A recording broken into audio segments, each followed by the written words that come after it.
এই প্রবলেমটা কী আছে দেখি, 9 টু দি পাওয়ার n, এটা দেখছি আগে, 9 two the power n 3 square 3 to the power n minus 27 whole to the power n divided by 3 to the power 3m 2 square is equal to 1 by 27. আমায় কি proof করতে হবে? m is equal to 1 plus n, এটা আমায় proof করতে হবে। ঠিক আছে, আচ্ছা দেখো এখানে কি আছে, 9 টু দি পাওয়ার n, এটাকে আমি 3 স্কোয়ার করতে পারি, তাহলে 3 square two the power n, এটা অলরেডি 3 স্কোয়ার আছে, থাক। এটা 3 টু দি পাওয়ার n আছে, থাক। মাইনাস এটা কি আছে, 27 টু দি পাওয়ার n, মানে 3 cube two the power n, এটা 3 to the power 3m into 2 square, থাক। ঠিক আছে, 1 বাই 27। আমি সব কটাকে আগে কী করলাম, প্রাইম ফ্যাক্টরসে নিয়ে গেলাম, ব্যাস। কারণ কি, তাতে আমার আর যাতে কাজ না বাড়ে। এখানে তাহলে এটা কী হবে, 3 টু দি পাওয়ার, আর এটা এই দুটো তো কিছু করা যাবে নাকি না, কী হবে,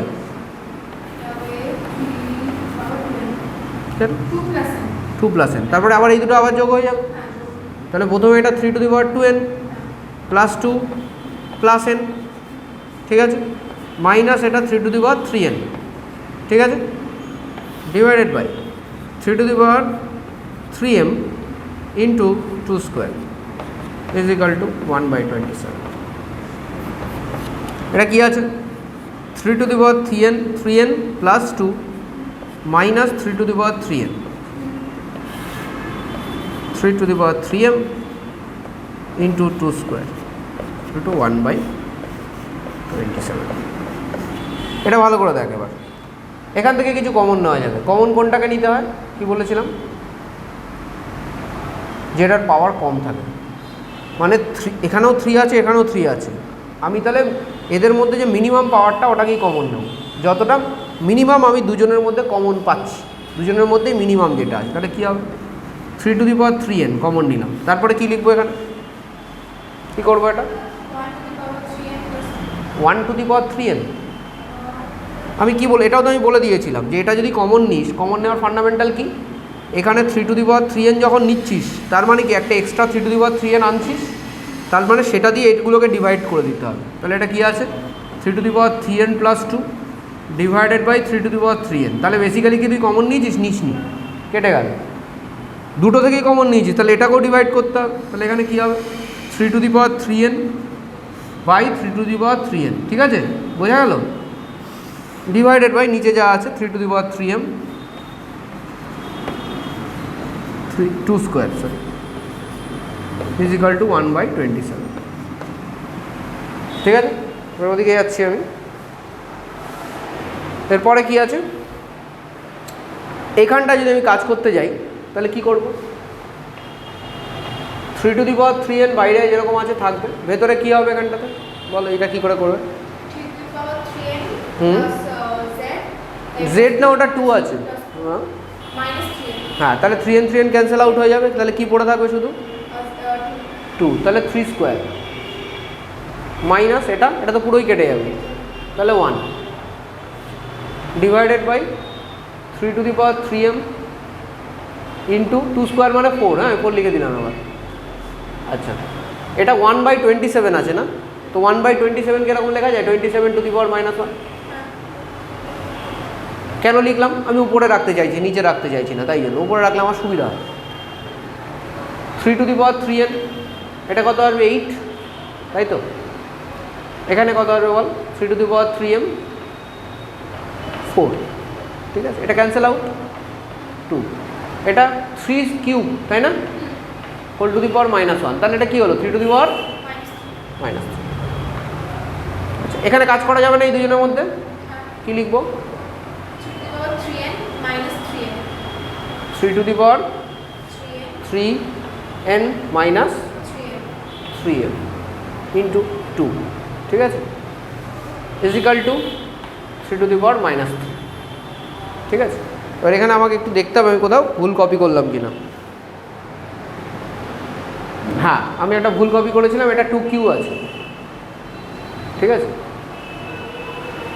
কী করে বুঝলাম আমি ভুল কপি করেছিলাম? কারণ কি এখানে একটা 2 রয়ে গেছে, অথচ এখানে কোনো 2 নেই।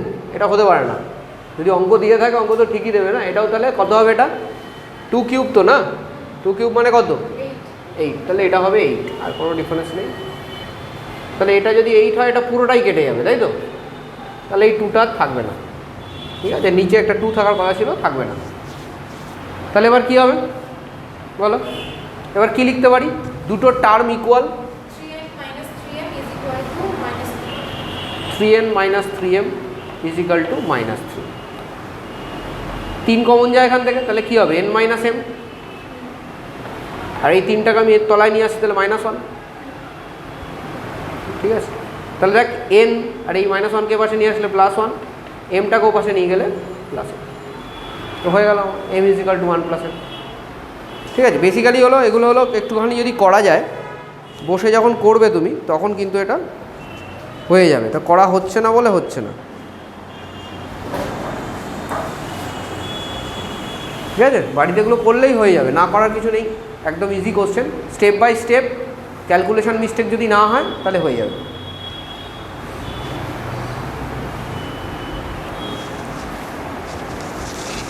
আচ্ছা, এই অঙ্কটা দেখ, এই অঙ্কটা তো পারিস নি, তো এই অঙ্কটা কী হবে, কীভাবে এগোবো?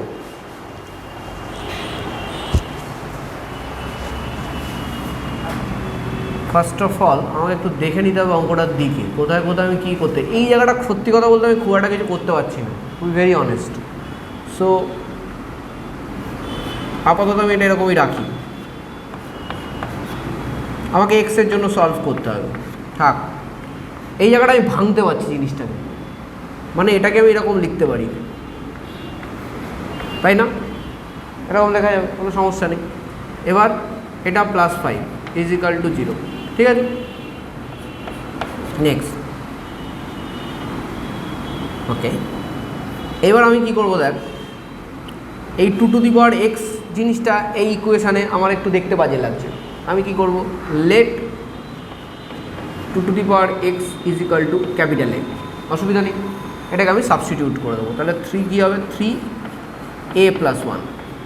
এখানে a ইন্টু 2 স্কোয়ার মানে কত? 4। 4 বসিয়ে দে, +5 ইজিক্যাল টু 0। এখানে কী হবে? 3a + 3 - 4a + 5 is equal two 0। তাহলে এখানে কত হচ্ছে? 3 আর 5 8, 3a - 4a কত হবে? -a is equal two 0। কী করবো? 8 ইজিক্যাল টু a, এটাকে আমি এরকমও লিখতে পারি, a is equal two 8।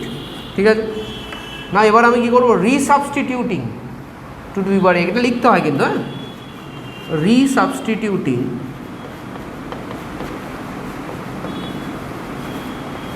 2 to the power x is equal to a। তাহলে এখানে আমি এর জায়গায় 2 টু দি পাওয়ার x বসিয়ে দিচ্ছি। And what is 8? 8 কি? থ্যাংক ইউ, 2 টু দি পাওয়ার 3। এবং এখানে টোটাল টার্মস আর ইকুয়াল, দুটো টার্ম দুদিকের, এবং বেসেস আর ইকুয়াল। সেক্ষেত্রে আমি লিখতে পারি x ইজিক্যাল টু 3। হয়ে গেল, ঠিক আছে? আচ্ছা, নেক্সট কোশ্চেনটা দেখ। রুট মানে কি বলেছিলাম? To the power half.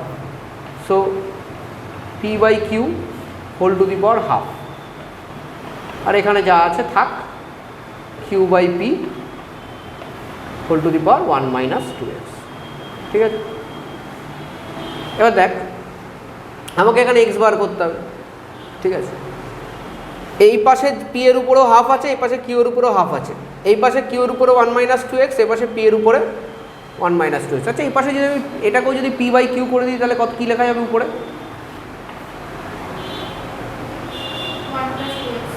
হ্যাঁ, কেন?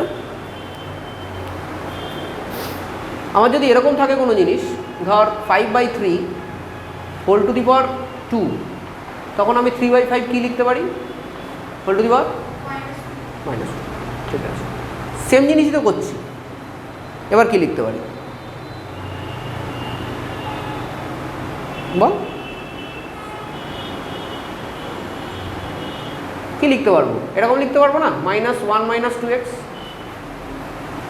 দেখা যাবে। তো এটাকে এরকম করতে পারি p/q -1 + 2x, terms are equal, bases are equal, তাহলে exponents are will be equal. Half is equal to -1 + 2x, তাহলে 2x কী হবে? 2x হবে -1 ওপাশে চলে যাবে 1 + হাফ, 1 + হাফ করলে কী হয় 3/2, তাহলে x কী হবে এখান থেকে 3/4। বোঝা গেছে?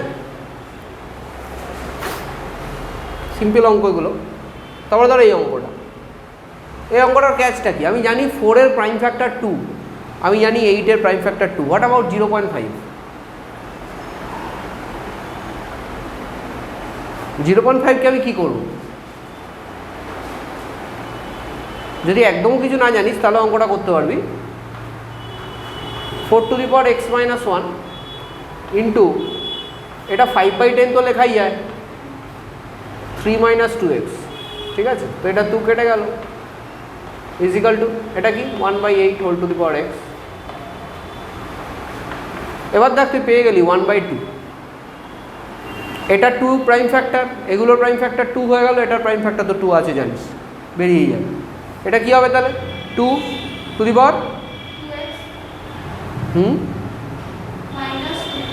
গুড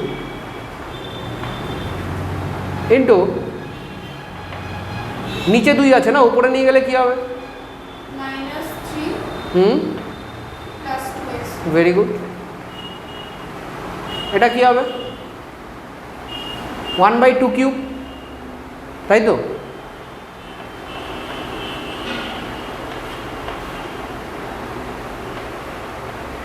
তাহলে এটা কি basically 1/2 whole to the power 3x। এখানে যদি 2 লিখি তাহলে কী হবে? ঠিক আছে,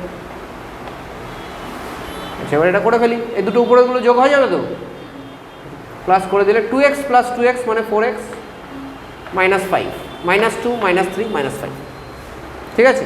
আবার terms are equal, bases are equal, exponents will be equal.